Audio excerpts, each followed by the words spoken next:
Bienvenidos al podcast Educación en Movimiento, huellas históricas que desafían las aulas de hoy. Este es un espacio de reflexión académica realizado en el marco de la Maestría en Educación. En este episodio participamos Damaris Peña, Wilmar Pérez y Jason Rojas, y quien les habla, Xiomara Piñeros. Queremos compartir con ustedes algunas reflexiones sobre cómo la historia de la educación influye en la manera en la que enseñamos hoy. Más que una exposición, queremos que este sea un pequeño diálogo entre docentes, donde juntos expresemos ideas, teorías y entendamos contextos sociales y la práctica educativa cómo se relacionan en el aula. Bueno, para comenzar este diálogo quisiera plantear una pregunta que muchas veces no nos detenemos a pensar, y es, ¿por qué enseñamos de la manera en que hoy lo hacemos? Si uno analiza detalladamente y con calma, muchas de nuestras prácticas en el aula tienen ciertas raíces históricas y no surgen de la nada, sino que se han ido construyendo día a día a lo largo del tiempo. Por ejemplo, hay autores como Oceban que nos explica que los sistemas educativos en Iberoamérica han estado influenciados tanto por factores políticos, sociales como culturales. Y esto significa que la manera en la que hoy se organiza la escuela, lo que enseña y cómo enseña, responde a ciertos procesos históricos muy concretos y detallados. En este sentido, pues también resulta importante recordar lo que planteaba Paulo Freire, cuando decía que la educación nunca es neutral y siempre está atravesada por contextos sociales, por relaciones de poder y por realidades de cada sociedad y asimismo de cada individuo. Entonces, cuando hablamos de comprender la educación desde la historia, en realidad estamos reconociendo que el aula es un espacio donde se encuentran muchas tradiciones, pedagogías y formas de entender el aprendizaje. Día a día nos enfrentamos a diferentes personalidades, costumbres y demás. Y justamente por eso me parece interesante ahora darle la palabra a mi compañera Damaris y escucharla, porque las teorías pedagógicas también han jugado un papel muy importante para interpretar esos procesos históricos de la educación. Sí, Xiomara, y retomando lo que mencionabas, es interesante ver cómo las teorías pedagógicas han intentado explicar precisamente esas transformaciones que ha tenido la educación a lo largo del tiempo. Cuando hablamos de teorías pedagógicas, en realidad nos referimos a distintas formas de entender cómo aprenden las personas y cuál debería ser el papel de la escuela en la sociedad.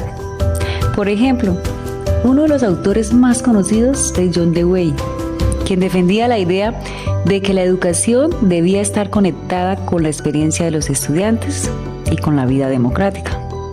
Para él, aprender no era simplemente recibir información, sino participar activamente en procesos de reflexión e investigación. Algo similar planeaba Vygotsky, quien resalta la importancia del contexto social en el aprendizaje. Desde su perspectiva, el conocimiento se construye en interacción con otras personas, especialmente a través del lenguaje y la colaboración. Si uno mira estas ideas, se da cuenta de que la educación no es solo transmisión de contenidos, pues en realidad es un proceso social donde se construyen conocimientos, pero también identidades y formas de participar en la sociedad. Además, historiadores de la educación como Antonio Viñao muestran que las escuelas cambian constantemente porque responden a las transformaciones culturales, económicas y sociales de cada época. Pero claro, como hemos venido mencionando, entender la educación desde la historia y la teoría es solo parte de este proceso, porque también es necesario pensar cómo todo esto se refleja en la realidad del aula. Y justamente ahí me parece importante escuchar la reflexión de Wilmar sobre la práctica pedagógica. Muchas gracias, compañera Damaris. Yo creo que ese punto que mencionas es clave. Muchas veces hablamos de teorías pedagógicas o de historia o de la educación, pero el verdadero desafío es cómo todo eso se conecta en lo que ocurre diariamente en nuestro diario vivir en el aula. Desde esa perspectiva, la comprensión histórica nos ayuda a mirar la realidad educativa con un sentido más crítico. Nos permite reconocer que las escuelas influyen en muchos factores, como son la diversidad cultural, las desigualdades sociales, los cambios tecnológicos, entre otros. En este sentido, el investigador Donald Summ hablaba del docente como un profesional reflexivo, es decir, alguien que constantemente analiza su práctica para poder comprender qué está funcionando y qué necesita transformarse. Cuando el docente reflexiona sobre su práctica y empieza a identificar las problemáticas concretas como la exclusión educativa, las dificultades de participación de los estudiantes o las desigualdades en el acceso al aprendizaje. También hay autores como Henry Giroux que plantean que los docentes tienen un papel muy importante dentro de la sociedad porque pueden promover una educación más crítica y más participativa. Entonces podríamos decir que comprender la educación desde una perspectiva histórica no solo es un ejercicio teórico, sino es una herramienta que nos permite pensar en las prácticas pedagógicas más justas e inclusivas. Y justamente para cerrar este capítulo de nuestro podcast, creo que es importante reflexionar sobre todas estas ideas que pueden integrarse a la praxis pedagógica, algo que nuestro compañero docente Jason nos quiere en su intervención ayudar a profundizar.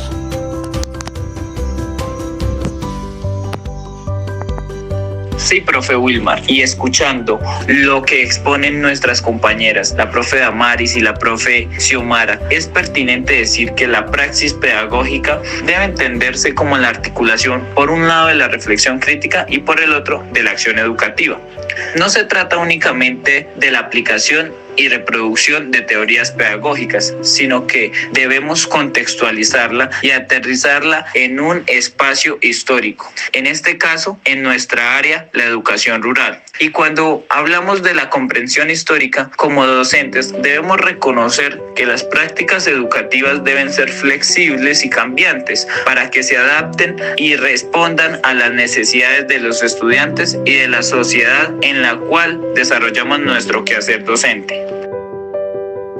Y es que esto ya lo había evidenciado Ossenbach en su artículo Bases para el avance de la historia comparada de la educación en Iberoamérica, donde nos muestra que el reformismo social, el populismo y la educación de masas del siglo XX se debió a todo el desarrollo escolar de finales del siglo XIX, donde nuevos grupos sociales accedieron al sufragio, aumentó significativamente el número de personas de la clase media y se crearon grupos obreros en diferentes países de Iberoamérica, dando lugar a un gran fenómeno denominado la masa social.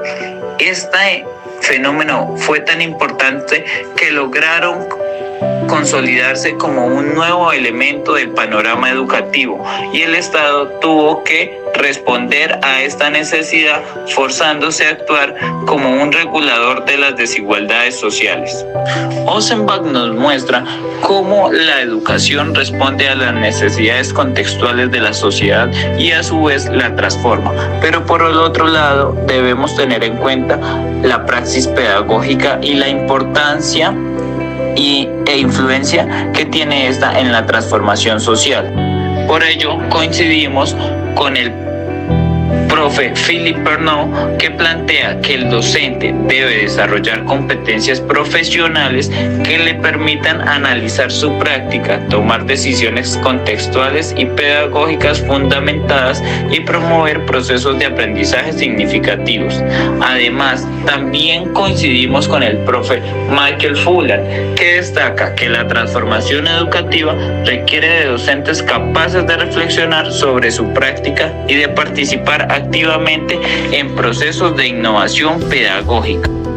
No por nada, el profe Michael Fullan reconoce a los educadores como agentes de cambio. De esta manera, La praxis pedagógica se configura como un proceso dinámico e integral entre la tríada de conocimientos históricos, teorías pedagógicas y análisis de la realidad educativa. Por ello, que podríamos decir que la praxis pedagógica nos invita no solo a describir los errores del pasado ni a interpretar las situaciones, sino también a orientar la construcción de prácticas más críticas, más reflexivas y comprometidas con la transformación social. Agradecemos por escucharnos en este espacio de educación y movimiento del área de pedagogías críticas y decoloniales de la Maestría en Educación de la Corporación Universitaria Iberoamericana.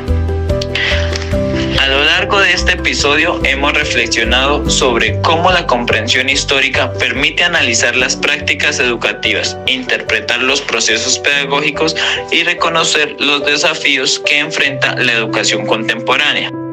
Esperamos que estas reflexiones contribuyan a fortalecer una praxis pedagógica crítica y consciente de su dimensión histórica, capaz de responder a las necesidades